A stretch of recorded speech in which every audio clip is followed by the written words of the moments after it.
Welcome, City Biz List viewers. My name is Gary Olshansky. I am a commercial real estate sales specialist at TD&A in Lutherville, Maryland. And I'm here today with Len Rus, who's the managing partner of Gross Mendelsohn Associates, which is a Baltimore-based accounting firm. Hi, Len. How are you? Good, Gary. How are you doing? No complaints, as I like to say. Um, Appreciate your time. And I just wanted to start off with just a little bit about your background, where you grew up, et cetera, et cetera. Yeah, I'm one of those Baltimore-based kind of people. Never went anywhere. I grew up in the Mount Washington area of Baltimore City. I attended Poly for high school, and then I graduated from Loyola University, Maryland. Go Hounds! I received my master's degree from the University of Baltimore. Terrific. And you, correct me if I'm wrong, have been with Gross Mendelsohn for quite some time. Can you give us a little history on your time with the company? Yeah, I interned with Gross Mendelsohn back in 1986. I'm like, let's give this firm a couple of years. Let's see what happens. And 37 years later, here I sit in the managing partner's chair running the company. Quite a jump. That's terrific. Yeah, we've definitely grown over the years. When I started, we were a 20-person firm. Now we're a 140-person firm and growing by the day. You guys have multiple locations. Can you give us an idea of where your offices are located? Sure. We recently, in pre-COVID, moved to the Locust Point area, McHenry Row. We love this area. It's a great place to meet our clients, recruit younger staff who like to work and play and live in the same area. We also have a Fairfax, Virginia office that we're growing. We merged a couple of firms down in Virginia into our firm, and we're growing that office as well. Terrific. I'm aware. I don't know if other people are aware that you all have multiple different divisions of your company. Could you give us an explanation of the different major components of Gross Mendelsohn? Absolutely. We support a lot of different industries from healthcare, nonprofits, manufacturing and distribution, high net worth families, real estate and construction, service businesses, government contracting. We also have a very strong presence in technology, wealth management, forensics, valuations, and litigation support. So we touch everything except publicly traded companies. We don't want to get involved in that area. Great. So with that, I wanted to jump in with a few more questions. Probably something that's been on the minds of lots of people these days is the talk of the $80 billion IRS upgrade and how it affects just about everything. But from your standpoint, can you give us just a high level idea of how it might affect your firm or the accounting industry in general? Absolutely. For a tax person like myself, you would think I wouldn't be happy with a fully funded IRS, but the Inflation Reduction Act increased the IRS budget by 80 billion over a 10-year period, and we fully support the innovations that the IRS is trying to implement. The IRS needs to modernize so they can help taxpayers and practitioners alike. They have been struggling for years. When a person or a practitioner has to sit on the phone for 2 to 4 hours to get a problem resolved, it's just been unbearable over the last 5 or so years. It's getting better, and I'm hoping with this funding, that they can implement digital tools and hopefully resolve issues on a much quicker basis. You can definitely tell that as part of that 80 billion, though, there's going to be more enforcement as well. They've already started to have an uptick in IRS audits, going after millionaires and things of that nature. So I think it'll be a double-edged sword in that there's definitely going to be improved service, but with that improved service is going to come, increased audits. Sure. And, that probably sends chills down the spines of some people, but it's probably to some degree necessary. I've heard stories of antiquated systems at the IRS going back to the 1950s and 60s, believe it or not. I can tell you some stories about the state of Maryland as well that would they're running programs that were developed in the 1980s that they can't even find engineers to service their technology anymore. So it's both the state and the IRS need to upgrade their technology. Interesting. Um, so I'd love to hear maybe a story, a brief story about a particularly interesting or challenging client. Obviously, not identifying who that client is, but just the basics. Um, and I'm sure you have quite a few stories like that. But could you maybe share one with us? Sure. Early in my career, one of my clients lost a key person in their accounting department. And the firm thought it was a good idea if I go to that client site day after day for about 6 months. They were my number one client. Uh, Unfortunately, I lived in Reisterstown, and they were located in the DC Beltway. So my commute was the worst ever. No matter what time of day I left my house, I would end up sitting in stop and go traffic. So it got so bad that I ended up going to the clients at 5 in the morning to avoid the traffic and waiting for the controller to rap on my car window, wake me up so when he arrived to let me into the building. But by doing that, by being in a client site day in and day out, it taught me, how to get your hands dirty, do what the clients are doing, helping them in any way that I can with their accounting systems, with software. I did my first IRS audit with this client, learned a ton of how to interact with the IRS, what to say, what not to say. And I've used that early experience in my career to those lessons that I learned throughout my career, making sure that you treat every client, no matter how big they are, from my smallest to my biggest client, are treated the same when it comes to client service. And that being there that 6 month period definitely ingrained me on how to interact with clients and do client work. I'm afraid to ask, but is that client possibly still a client or offshoot of that client still That a client? client is there is still around. They have rolled up into a different form. They are still around 30 plus years later. Great, great. Getting back to, and I hate to keep mentioning this word IRS, but I meant to ask it in the last question. It seems like the IRS is in a constant state of change. How, just from a practical standpoint, do you and people in your field keep up with the constantly changing regulations and code with the IRS? Keeping up with the changes is very challenging. We at our firm decided years ago that we created what's called a tax committee. It has about, in our firm, probably 20 plus members in the tax committee, because there's no way you can all learn the same thing without drilling down and having somebody become an expert. So we divided areas of interest between our staff, our higher staff manager, pretty much supervisors and above, and they report on a monthly basis in our meeting, or we have a tax committee meeting on a monthly basis that goes over all the different things that are changing. In some years, there's not so much change in the IRS, and then there's some years that we could talk for weeks on the changes that are occurring, and to make sure that we stay on top of everything. We all have our designated areas of expertise.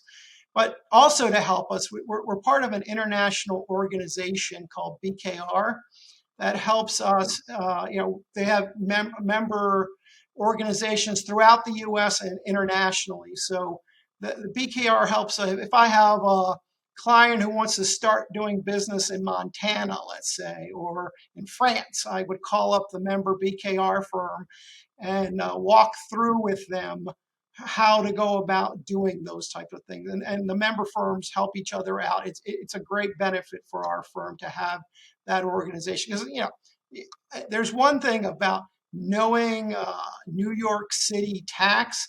It's another thing to call the person in New York City when you have an issue and they know the person by first name and can handle the issue for you. So, you know, through that through that affiliation, we're able to handle clients across the country and across the world. Yeah, actually, that brings me to my next question. We talked about the locations of your offices. Can you talk about the geographic footprint of the work you do and the client base that you have? Is it regional, national, international?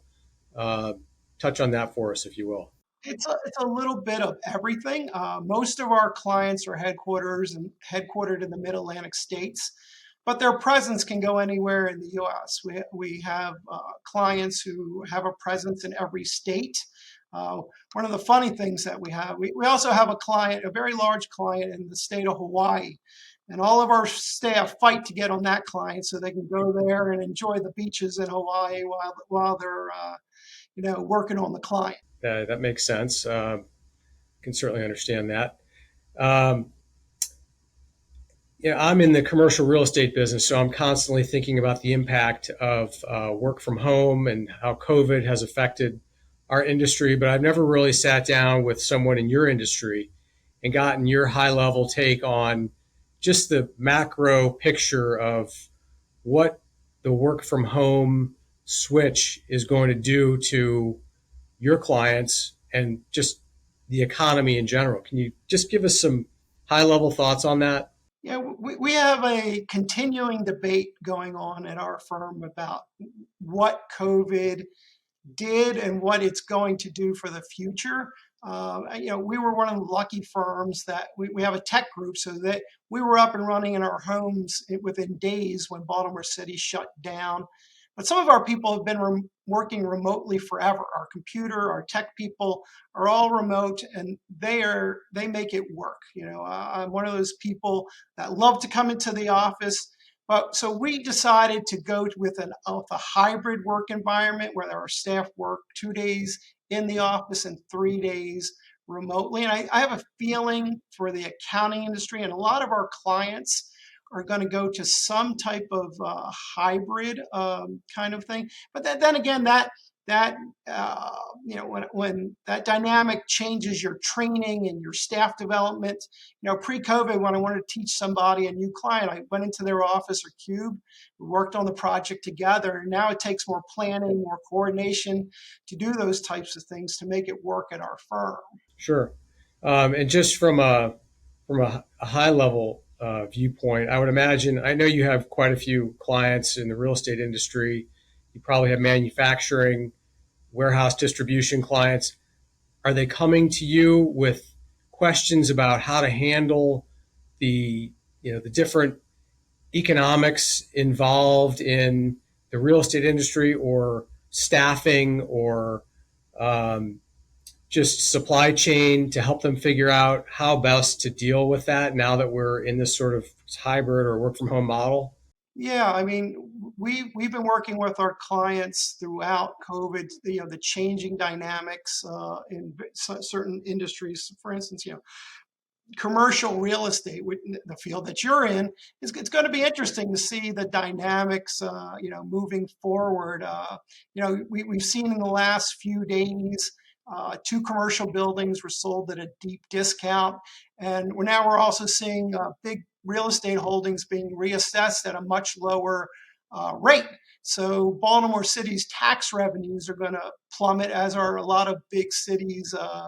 Over the next several years. The big question on the table is, will that trend continue, or will it eventually reverse as most trends do? I'm curious to hear your take on that, Gary, about whether valuations are going to eventually go back up. I think some firms were closing their doors.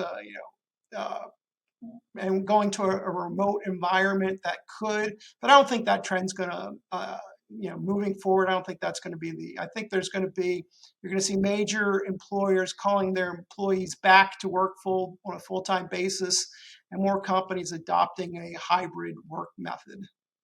That's completely my guess on that. I'm curious to see how that's going to play out over the next several years. Sure. Yeah, it seems like the pendulum swung very far in one direction, is now starting to move back in the other direction. So, Yeah, I think we're going to go back to the middle, if not back to, certain big employers are definitely calling their people back. And I'm curious to see how the federal government is going to, there's still major divisions in the federal government that are fully remote. And I'm curious to see, with the DC mayor putting pressure on the federal government to get employees back into the city. I'm curious to see how that's all going to play out. right. And that'll probably be replicated around the country. Yes, absolutely. So going back, one last question. I wanted to touch on this again. We talked earlier about the different divisions of your firm. Can you just elaborate the two or three different on the two or three different components a little bit more specifically? Because I know your technology division, for example, I think is a standalone business of its own that does something quite different from accounting. And it would probably be great for people to understand what exactly that division does. Sure. We have four partners in our technology group and multiple consultants that they are standalone. But what we found was as we're doing audits or tax work, we were always hearing that our clients were having trouble with their computers, with hack, especially now with hacking, making sure their security on is up to date. And so what we created this technology way probably 25 years ago, and it's developed. We do hardware, software implementations, managed services. We support a bunch of different softwares. And a lot of the people in that division came from an accounting background, so they know when they go what are the pain points for our clients when it comes to year-end closing. How come this isn't balancing? So there's two different, doing the installs themselves, but also working with our client staff to make sure that they know how to run new software and do the year-end closes. They've been doing it for a long time. Yeah, that is a terrific um, added service that you guys have that I think really sets you apart. Absolutely. And, again, why we created our wealth management division was the same type of thing. Our clients kept coming to us saying, we need somebody to look over what our money managers are doing. Are they doing a good job? Are they not? And they wanted what we call a one-stop shop kind of mentality where they can come to us for all these different problems and we can help them in that regard. So right now we have about 500 million in assets under management, and we have certified financial advisors and certified financial planners working with our clients to help them with their money management and wealth management. Great. Well, I'd like to wrap it up. Len Rus, thank you very much for joining us today. Gross Mendelsohn, local Baltimore firm with expanded capabilities beyond just Baltimore. Thanks for your time, and hope you enjoy the rest of your summer. Thanks, Gary. I enjoyed this. Sometimes I am a little shy with interviews, but this was an easy paced way to go for me kind of interview. Appreciate it. You're a gracious host. Thanks. All right, take care.